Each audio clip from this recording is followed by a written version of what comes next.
Pennies Going in Raw is a production of iHeartRadio. The opinions expressed in the following podcast are for general informational purposes only and are not intended to provide specific advice or recommendations for any individual or on any specific security or investment product. It is only intended to provide education and entertainment about the financial industry and the stock market. Enjoy! On this episode of Pennies Going in Raw, we review 5 things not to do while day trading and also a market update after the Fed. You find out life's this game of pennies. Oh, you guys know we only have a 40% runner. Hello, 40% is a fucking killing. We've been compliant for too long. It's time we go to war. I don't have a Roth. Hugh knows so much about the market that his brain doesn't have enough room for grammar. Hey, who told me about IDEX? It's going up a shit ton now. Rob, 4%, baby. No way. 4 fucking percent. You asked the exact same question with 2 words different. It's like, man, I just got dick whipped for like 20%, and now that f***er's up like 50. I bet Warren Buffett never did that. I'm just making this voice memo to call out unusual whales to a fight. The pennies we need are everywhere around us. Pennies. Going in Raw. Featuring Dan, Deity at Dips, and Hugh Honey. Produced by Vinny. And Christian. Let's go, baby.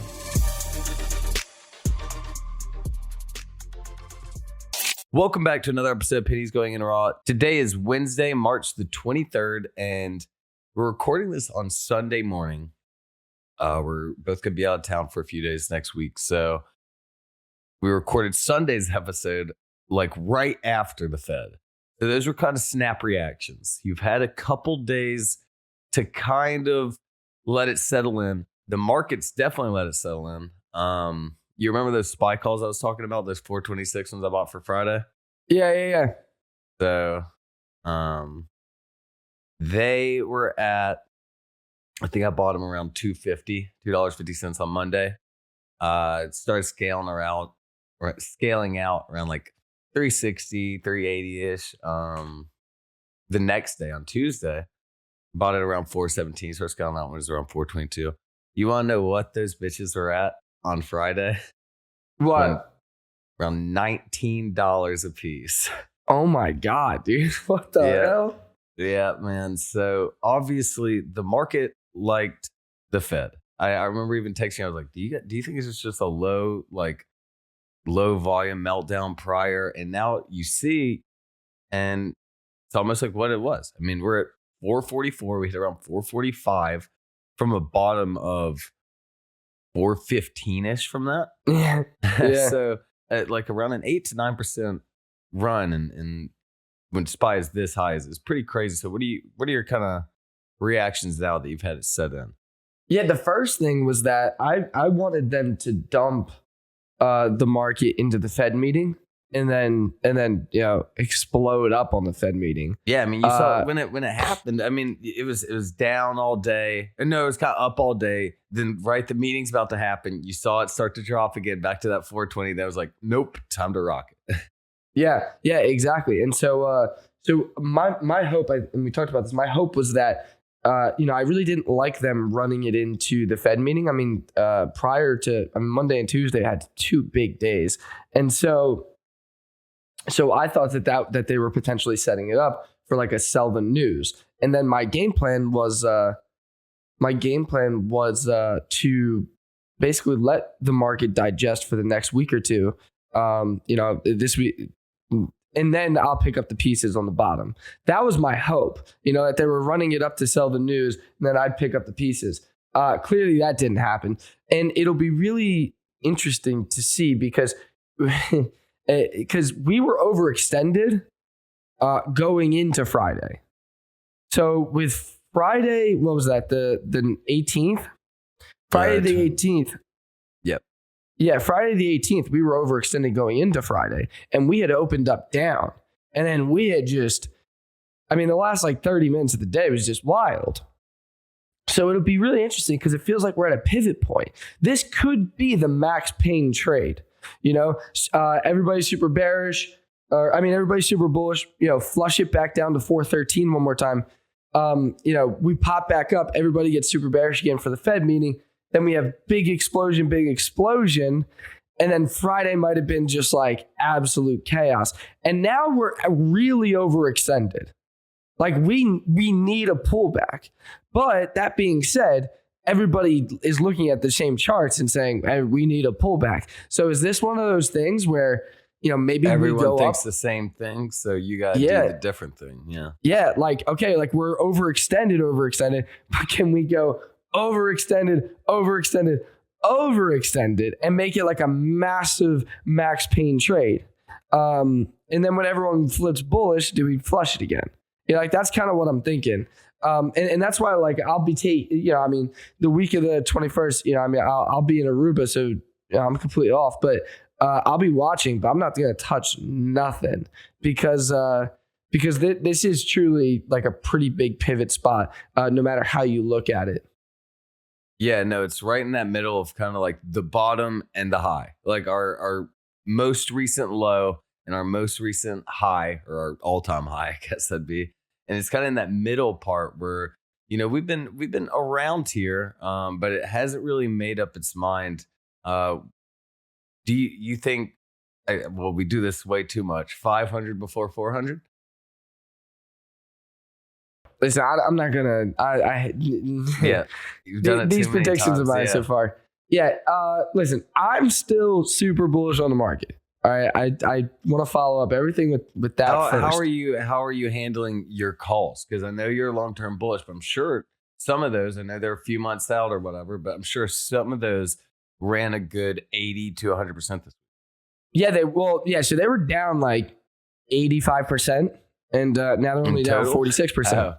Oh wow. Yeah. Shit. Yeah. But like I went into this saying, okay, listen, 2% of my portfolio, that's fine. And then I added, last week I added another 1% of the portfolio, and I'm fine with holding that. You know what I mean? Listen, they're super out of the money. They're like 490s. And I'm okay with holding them. Now, I don't want to say, because I don't want to say 500 before 400, because inside this market, it would only take like 3 red days to be down at 400 again. Not if that.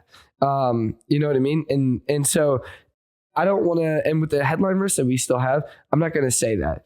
But I would probably say, I think there's more negative potential catalysts for the market than positive ones. Oh yeah, 100%. I mean, I can't think of a positive one like at all. But like that's why, that plays into part of my thesis. It plays into part of my thesis. Like okay, in theory, the banks. Okay, so money just got more expensive to borrow. Is that bullish or bearish for the banks? On one hand, they're going to make more money. On the other hand, money's not going to be as cheap to borrow. So it's like kind of those like off and on switches. So like I said, is that I'm still super bearish on the market. I'm still super bullish on the market. I do think that we see 500 at some point this year. By the way, I've been collecting all of the tweets that have been asking me if I'm still super bullish in a sarcastic way, like Hugh super bull, like Hugh, how's being super bullish with like a clown emoji. I've been collecting them, and if we see all time highs in 500, I'm unloading them on Twitter. I will be a fiend. I know you guys call me a boomer and shit, but I will be a madman. It's the last time someone did that. This little throwback fin twip for you guys. Someone did it. I won't say who it was. However, whenever they posted it, all the haters from months ago, they went, when you're on your iPhone at the bottom, it has like, if you're in photos on the bottom, it has like your whole photo roll kind of. Oh, I remember this. And they posted all the haters. They're like, yo, fuck y'all. I told you guys this would work. But in one of the pictures, he just screenshots the photo in the photo album. So at the very bottom of it, he has a picture of just his ass, like post gym bare ass. It's like, I don't know what he's trying to show off, but I remember that. That was hilarious. That was a wild one. I had to even reach out. I was like, hey man, you may want to repost this one. I don't know if this is killing the haters like you think it is. That's so funny. Yeah, great times. But yeah. And so I picked up some SPXL for the long-term account. That's the leveraged SPX. Nothing big. I picked it up at a 97 and I want to ride that to 140, 150. So one thing, not to toot our own horn, I guess. Oh yes. No, toot our horn. All right. To toot our horn, we did talk about Roku and Fubo last week. I think we mentioned Fubo like 650, actually dipped to 6, and Roku under 100, right? 93, I think. Yeah, 93 or 97, something like that. And both are up over 25 to 30%. Yeah, baby. We just happened to record the podcast on the day the market was really down, but it's funny. Like you see those and right. I mean, the thing is, like we were talking about, we said, we'll start a position, but we're not ready to go all in. But fuck, Ben, that was the time to go all in. But at the time, I think it's perfect transition to our 5 things to do, not to do while day trading, even though this is more of a swing situation. But, even if you just started your position, you did your 1% of your account, you said, I could eventually do 5. But, 1%, I mean, this is where is it swing time? I mean, or is it just like, hey, we just got a nice bottom of the market play? But I mean, are there any others you might have seen or what are your thoughts on that kind of? No, the way that I like to do is I like to keep like a pretty big list, pretty long list, and then I'll just kind of circulate them and go through it that way. The one that I missed pretty big was OXY. That's the Buffett play. Buffett just keeps buying more. He's up to like 20% of the entire company. And I mean, he just keeps buying it. Yeah, dude, it's like when you're a fucking general manager of a like basketball or football team and you're about to get fired. So you just trade all your first round picks because you don't want to get fired. He's going to die soon, dude. Like if this doesn't work out, it doesn't fucking matter to him. No, listen, in total, like he could buy the entire company, which I think he ends up doing. I think he ends up buying OXY. But it'd be like an hour's worth of work to buy the company. Oh boy. Yeah. I mean, that's how wild it is. It'd be like 6 hours worth of work for him to buy like a lot of countries in like the Middle East. Yeah. Which is just so wild to think about. That's just so wild to think about. But so what I really want to do though is that I really want to see how SPY sets up through the rest of the month. And I want to see what the monthly chart looks like after March. Because I think that'll give us a lot of direction. Now, usually, it's May walk away, and I'll be really intrigued to see if that still holds this year. Something tells me it might not. But we'll see what happens. Only time will tell. That being said, though, is that I think everybody's thesis will change. I still think that most everyone is pretty bearish on the market. I'm confident in that. And the one thing that I want to say is that you can be bearish on the economy, but bullish on the market, which is where I'm at right now. All right. The economy is in shambles, honestly. We're raising rates. Usually you raise rates because you're in a strong economy. We're raising rates because we literally have no other option. Or between the supply chain and inflation, we just have no other option. Also, I got a lot of love for the bullet train comment, so thank you guys. I got a lot of love for that. And weird coincidence, I think we released that episode on last Sunday, and then Tuesday, a Japanese bullet train unfortunately derailed. Like 30, or maybe it was Tuesday or Wednesday. Like, odd coincidence, odd timing. But anyway, so I'm bearish on the economy. Okay. The economy is in shambles. We've been in shambles, but we're in shambles. But that being said, that doesn't necessarily mean that the market needs to be bearish as well right now. Okay. We talked about it on Wednesday, but the Fed is doing a really careful job of tiptoeing around their words. Powell priced in 7 rate hikes, but he also said that he expects inflation at like 3 or 4%. I think by the end of the year, he said that's not going to happen. I'm confident enough. I'm confident enough to say that, as I was confident enough to say that I really don't think that we see oil at 200. Like, that's where I'm putting both of these at. I really don't. I don't see that being a possibility. I don't see that being a possibility at all. It's just that would be the quickest decline in inflation ever seen. That would just be wild. So that being said, the other thing is that, and I forget if we touched on this. I've had this conversation a few times, but I also think that United States equities, U.S. equities, could become a safe haven for other countries' money. Like, Europe saw tons of outflow. Except for Kentucky teachers' retirement funds. Yeah, that's a shame. That's a real shame. Kentucky teachers are all going to be like 92. For anyone that doesn't know, like 90% of their whole retirement fund for Kentucky teachers was in Russian currency for whatever fucking reason. Yeah, they were like the biggest holder, second biggest holder. Wild. Yeah, that sucks. Where was I going with it? Oh yeah. So I do think, though, is that because of the outflow that we've seen inside the East, that there's a possibility that U.S. equities are considered a flight to safety.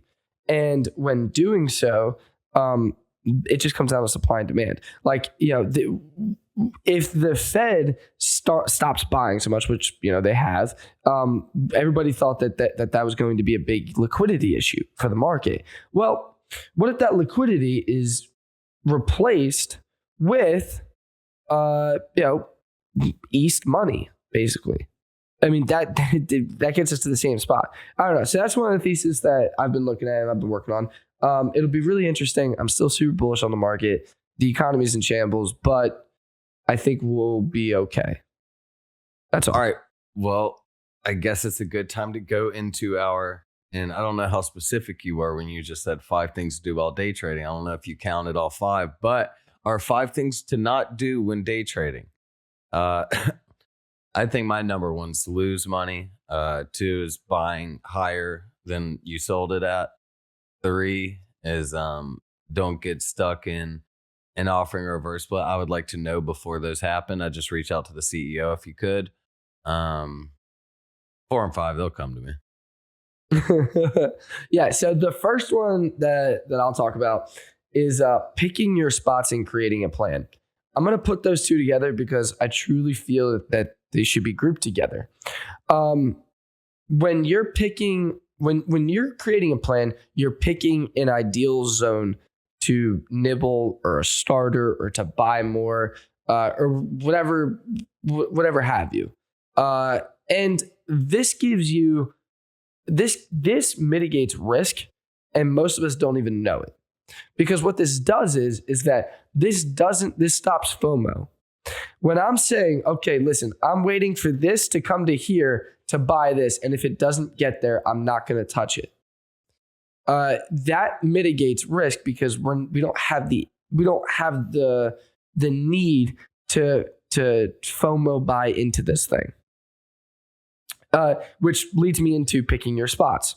Picking your spots is so important because most of the time we'll know, especially as a day trader, especially if it's like small caps, you'll know pretty soon after you buy it if it was a good buy or not, right? Like realistically, pretty soon thereafter. So when you're picking your spots, it's crucial to pick really high risk to high reward spots. So double tops, let me see, bounce off VWAP, with big volume. And I think not even just picking spots like that, but I think picking your levels and spots before the market opens. Like before the day even starts, hey, if it hits here, this could be a great entry point. If it hits here. But like he's saying, it's so fluid. A new setup, a good setup can turn bad just as fast as a good one can turn, or a bad one can turn good, you know? Yeah. No, you're spot on. And you're spot on. So I think that's number one. That's like key. I know that we said like avoid, but I'm just kind of like I wanted to throw that one in there. So I guess technically if we're going like with avoid, avoid not creating a plan. FOMO. Yeah. So, because that's going to, yeah, exactly. And so I think that that's really important. That's where like a lot of people go wrong, is that they don't focus on, like 2, 3, maybe 4 things. It's always like, where's the shiny thing, which leads me into number 2, which is literally chasing the hot stock. There's always going to be a shiny thing in the market. Always, forever, every day, every single day. Whether it be long, short, whatever it is. Like a recent one would be PIK. You saw it this week. A bigger one we all saw was like, whether it be GameStop, different situation, obviously, or like DWAC when everyone was on that and it's just running. You're like, I've been watching it just run all day. It's like, I've mentioned the price 40 times. I could have gotten in any of these. Yeah, exactly. But that's the thing, is that when you chase the hot thing, you got to do some research on it. Like I know that MULN's been really hot, and there's always going to be a shiny thing. Another thing, instead of just only focusing on the shiny thing, you can look at sympathies. There are a lot of other ways to go about it instead of just following the herd on, following this one trick pony. There's some others. No, exactly, and that's the thing, is that you're always, one of the reasons that I started to tell people that maybe like scanners that yell and scanners that beep aren't exactly the best thing. Like I love a good scanner, don't get me wrong, but it might be better to have a scanner that, maybe you just have up on the side of the screen and it just runs it all the time. Because when you have that beeping, or like I used to have one that like used to say like X, Y, and Z just broke out on highs on high volume, stuff like that. That kicks in, that plays into the FOMO. Like that's like, oh shit, okay. You know what I mean? Like that's what jump starts all of this. So instead, if you can, keep it up on like a little screen and do it that way. But that's going to be the biggest thing, because although you might be buying just to make a few bucks, the risk to reward typically isn't there. So don't chase the shiny thing. You can trade the shiny thing, but wait for the right setup is the most important thing.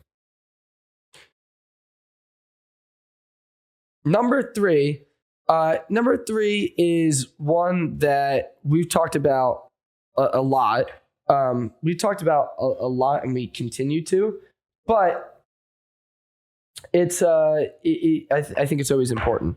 Risking too much on a trade. You got to have set rules on where your boundaries are. And I was having this conversation with someone actually about a week ago. They were killing their account. They were doing well. They were doing really well on their account. But the issue was that when they started to get up to the bigger numbers, they were using the same percentage risk management, but they started to get up to the bigger numbers. So that's what this trader was having an issue with, was that that's literally exactly what he was having an issue with. And so I said, listen, all right, fine. Take your starter on these day trades from 5% to 2.5%. If that's the only thing. So there's that way, like the actual monetary amount is too scary to lose. And then there's the other way, which is you're just risking too big of a percentage of your portfolio per trade. And that's where, you can experience some big drawdowns inside the account. I mean, 20, 30, 40% can happen fast. So to doing so, creating a plan like, hey, okay, I'm going to I'm going to limit myself to 5% per trade of my account. Okay. And then I'm going to take that money out every week that I made. So basically, you're going to stair step. I love that word. You're going to stair step up the account scalability. And every week you're paying yourself. So let's just say that you have a $20,000 account or a $30,000 account. Yeah, you use 10% of your account and let's just say that you make $300 this week. Take out that $300 and just continue to get more comfortable at that risk parameters. And then when you're like, maybe you're like a month or two into it, at that 20,000 level, then you can start building your account to that $25,000 level. And again, you already built you've been building up your profits and stuff like that. So then build up to the 25,000 and use the same risk parameters, risk 5% per trade. And then again, same thing. When you get to that 25,000, then withdraw the money that you make that week and restart at 25,000. And that's I know. And so that's going to be a really good way to kind of move up the ladder, but pay yourself and get more comfortable with that amount. Number 4 is trading without a stop loss. Now, most of us don't use hard stop losses because order books, algos, market makers can all see them. But this comes back kind of to number 1, like the plan. If you don't trade with a stop loss and a plan, then you're going to, it's our natural want to be right and not to take that loss. Of course I don't want to take that loss, but you got to. So it's one of those things where if you have a stop loss set, and listen, it is what it is. And keep if you it follow there. your Don't rules, move it. Don't move it down every time. Like, oh no, okay, it's at 50 cents, but maybe that'll flush up 49. But exactly, that'll probably cut 48. And just to be safe, we'll do 44 just in case it goes down 45, and I'll have a buy order there. Exactly. And listen, you're going to listen to this, and you're going to start using your stop losses, not moving them. And there's going to be one that bounces. If your stop loss is at 50, it's going to bounce at 49.50 and go back up. And that's going to be where it's going to show your like true trader intelligence, because it doesn't matter about that one that bounces right underneath your stop loss. It's about the other 20 that would have gone through your stop loss and would have kept going with no breath of fresh air to the green side. So don't let that one, it's similar to all things in trade. Don't let that one get into your head. Feel like, damn it, like I should have let it go a little bit. Okay. Be happy with your stop loss. And listen, remember that you have a strategy, you have a plan, and follow it. Hey guys, if you're tired of trimming your stocks too early, well, let me tell you something. Never worry about trimming anything early ever again with Manscaped. Let me tell you about their Performance Package 4.0. It comes with free boxers, a toiletry bag, and free shipping with a little discount when you use code PGIR. It comes with the razor you need, the sprays you need. Dude, obviously, clearly I can't show you guys what's going on down there, but if I could, man, you guys would be amazed. Wireless charging, it's waterproof. Take it in the shower for all I care. It's going to get you right. It's got the light. The Lawnmower 4.0 is the best trimmer I have ever used. And that's not all it comes with. It comes with hella other shit. Like the boxers. Look, I get it. Not all of us are boxer guys. Give it to your girl. She'll like them too. But man, when it comes with the weed whacker, that shit's for your nose or ears. Manscaped has something for every hole and crevice of your body. So make sure to use code PGIR on manscaped.com for 20% off and free shipping. That's code PGIR on manscaped.com. Okay, I think the last one, which we all struggle with, we just kind of mentioned it, is over trading. When you get too low, or you made 5,000, you lost 5,000, you want to make it back, or you want to double it up. You might end up doubling up in the red. We've all been there, and we know emotions and mentality is such a big part of trading. And revenge is a pretty emotional thing. even in trading. So what are your kind of thoughts on over trading? When to stop? Do you set a limit for yourself? Hey, if I lose, I know for you, it may be $250,000 or make this much in a day. I'm done. That is far enough. Inside the current market that we're in, it's so crucial to have those two parameters. One being this is my max loss for the day or max loss for the week, whatever you want to call it, max loss for the day. And then the other one is, okay, if I hit this goal for the day, I'm going to either A, walk away, or I'm going to B, size down so significantly that it won't matter. Like let's take Friday, March 18th, for example. I took over Manziel's Discord for a little bit for the day. He was away. And I started doing lunch. If I have a good week, I started doing lunch money Fridays, where I literally come to the market. I am so size small that the market could limit down, and if I was long, it wouldn't mess up my week. And that is the way that I've been playing things. And so, like Friday the 18th, I made like $2,000, $1,500, whatever it was, and that's it. And typically, my P&L is a little bit larger. But hopefully, most days that keeps up. I'm going to knock on wood. And so it's one of those things where if you don't have, what I'm noticing a lot with myself included, is that if you don't have that take profit or like that, like, okay, we got here, I'm going to bounce. We typically, what I've been seeing is that traders have been giving it back throughout the rest of the day. Same thing on the flip side. With a volatile market, when you're on the right side of volatility, you can make a lot. When you're on the wrong side of volatility, you get absolutely fucking smoked. And you can lose it time and time again. In a volatile market, it's like, it's not just once, boom, boom, boom, boom. Yeah, it can go against you 50, 60, 70%, like no problem. So by having that max loss, you're going to limit that, because I'm telling you, it will get worse, and it can get worse. And listen, we all love volatility, but this shit's nuts right now. It's absolutely nuts. So, and it goes back to our lifestyle episode. Take the money and run. Be consistent. Choose your spots. Make a plan and mitigate your risk. And that's all. Because listen, the market will become directional again eventually. But if it's like, and let's even take the worst case scenario. Worst case scenario for the next 2 years, the next 2 years, you make a few $100 day trading from your home. That's fantastic. If you need some extra money, you can do Uber Eats. But dude, I if had it takes Uber Eats driver fucking walk. It was like, I think I saw you Steven tweet is that. walking. It was so crazy. I was like, what?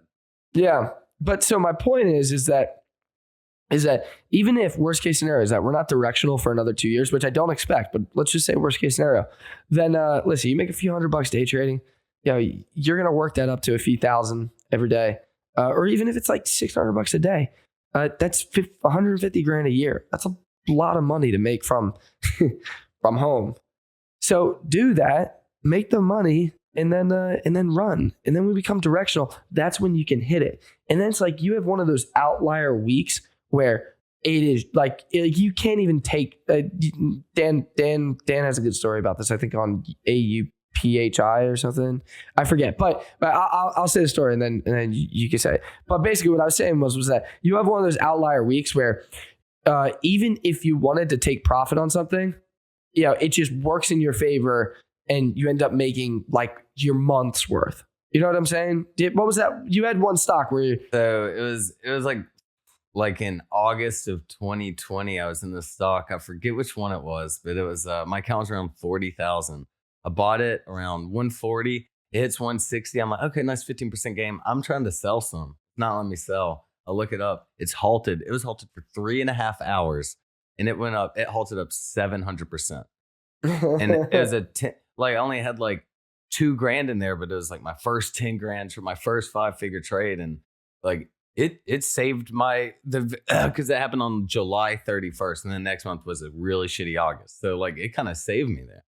Yeah. And so that's exactly what I mean is that you have one of those like random outlier weeks, which I'll tell you what, it happens more often than we give it credit for. Like honestly, like I can give like probably a few instances inside my career where that's happened, like 2 or 3, which, I mean, it's not happening all the time, but you get one of those outlier weeks and it's like, okay, maybe you can press a little bit, like you obviously size down, but you can press it a little bit and make like a month or 2 months worth inside that week. And then that's like, that's when it's like, hell yeah, baby, like I'm killing it. And so that's my whole point to this is just to take it slow, take it easy, manage your risk, because longevity inside this game literally just comes down to managing your drawdowns. And those are the 5 things to avoid when day trading.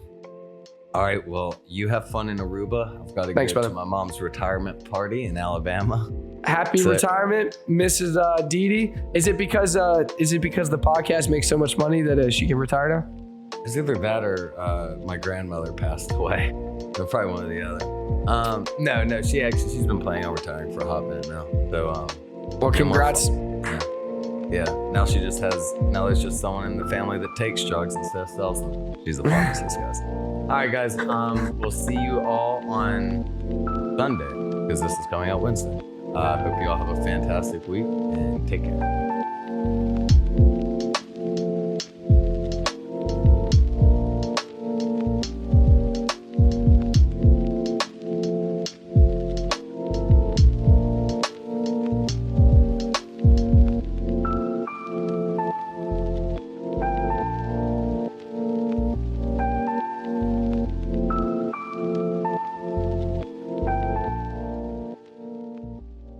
Pennies Going in Raw is a production of iHeartRadio. For more podcasts from iHeartRadio, visit the iHeartRadio app, Apple Podcasts, or wherever you get your podcasts.